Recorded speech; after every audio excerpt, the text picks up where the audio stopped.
how do you come up with the opening line? Like, is it complicated? Driving. I come up with the opening line to, I think, all of my songs driving. And it's something about the music that just moves me, and bang, there it is. And if I can't think of an opening line, then there is no rhyme. So it's the beat I can't start first. in the middle. So it's the beat first? Sometimes it's the beat first, and sometimes it's not. Because I believe without a beat, your rhymes are very introspective. I think a beat prompts you to rhyme about a certain thing a certain way, or probably a bunch of words that mean nothing because that beat sounds so good. But if it's no beat, it's just you. Those who are still in hip hop that really love hip hop, it ain't all that much money to be made in it, you know. Not unless you're on a pop level and you've kind of said, I'll say whatever. And then, you know, you're gone, you're ghost, and you got that paper, but can you come down to the people and talk, and do they want to hear you?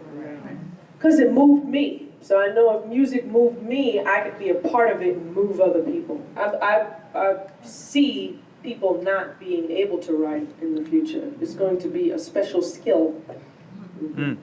Well, you know, what you said actually reminded me of times when my mom would say, "How are you?" And I go, "Fine." She's like, "That's not good enough. You said that yesterday. Go find another word." You know, and when people say to me, you know, "Wow, you enunciate." Oh, yes. My mother studied to be a teacher. So definitely diction was extremely important to her. And yes, you just taught me something that, yes, that would make it easy to stand for something, because at an early age, you know, I had to come up with reasons as to why I should be out of the house after 11 p.m. in the city, in New York City, at a hip hop club. Yeah, thank you. Well, you know what, this ties into somebody's second part of the question, which I never got to, was did I fall into it, or was it strategic planning? And really, I wanted to do everything. I wanted to act before I wanted to MC. I wanted to sing before I wanted to act. I wanted to, like, there were just so many things that I wanted to do. I wanted to do radio. I wanted to be a jock on radio. So I think with saying all of, you know, I want to do all of these things, little by little, I began to get the skill set to do it. Because you can hope to do everything, but if you don't know how, then you might as well just kiss it goodbye. Or you'll just get in and half do it, and then everybody's looking at you like, oh, she doesn't really do that well. So for you, do it all.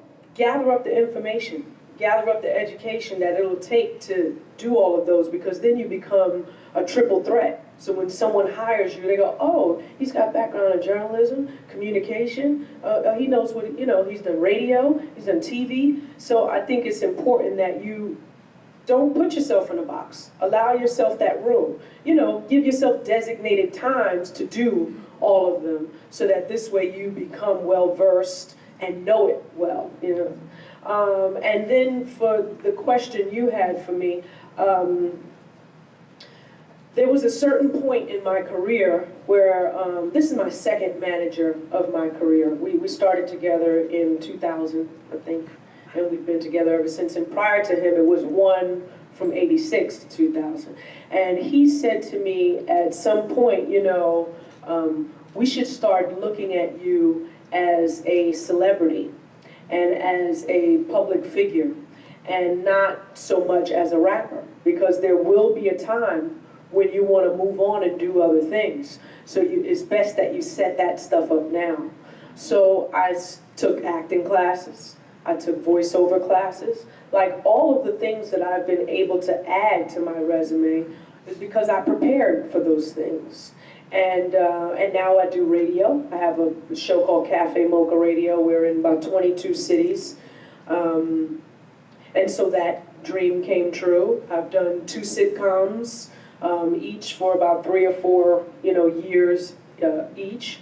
Voiceover I've done for a plethora of corporate, on corporate national campaign levels. So it's all about saying, okay, this is what I want. Now, how am I going to get it? So you got to focus in and get the skill set to get the job done. How many people on computers?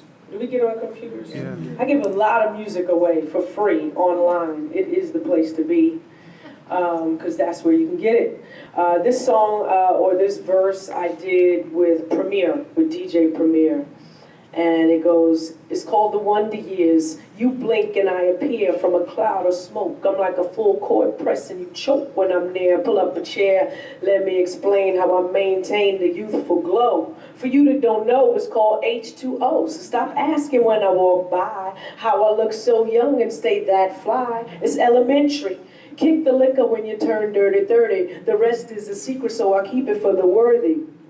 Some of us really should be doing a bid, spitting lyrics that's worse than Ritalin for kids. They say, Lyte, how come they kick the same old... Yeah, a little curse word right there.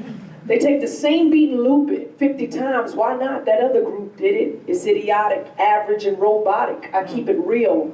My mental thick like a Harley click. I got them singing Bob Marley hits. They don't want to wait in vain, but I'm worth all the joy and the pain. Come hard when I hit. Hot damn, you know the name. Lyte.